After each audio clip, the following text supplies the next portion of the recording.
I have another doe who's like the color pattern of chamois, which is the color pattern of the Oberhasli goat. It can range from a light brown to a mahogany red with black points, a black dorsal stripe, black badger face.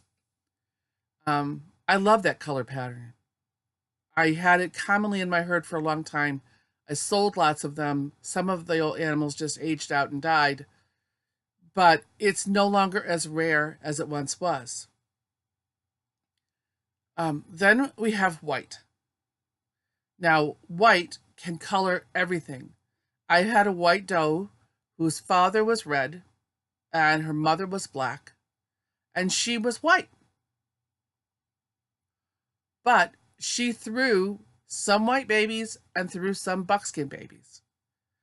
And genetically, if you were to look at her, I think her genes would have shown that she was buckskin. But the white covered everything. So don't be caught up in what the color is.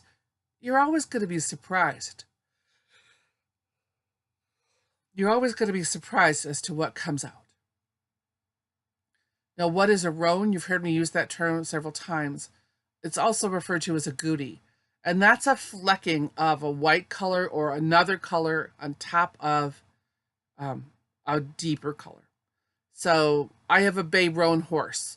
She is basically a bay color, but she has flecks of white that will actually change her color pattern almost daily. In a goat, it's not quite that obvious, but I have a doe whose name was Ivory. Her mother was black. She was born almost white. The older she gets, the redder she gets. By the time she's mature, at probably about 5 or 6 years old, I expect she's actually going to look like a red and white buckskin. She's starting to get a red cape and red roan flakes over a white back end. I won't know until she's full grown. But she doesn't look like Ivory anymore, but I'm not changing her name.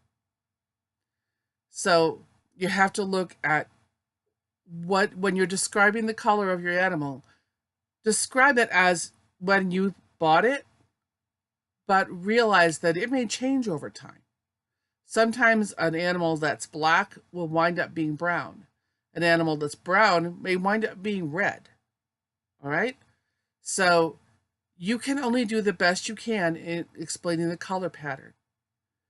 Now, some people refer to the color pattern of pinto as spotted white. To me, it's a white overlay, it's white spots. A horse is not a pinto. A buckskin pattern in a goat is not the same thing as a buckskin pattern in a horse. So I don't use the term pinto generally. I do have a doe who is gray and brown and black with white roaning, and I refer to her as a tricolor buckskin. All I know is she's beautiful. She's obnoxious, but she's beautiful.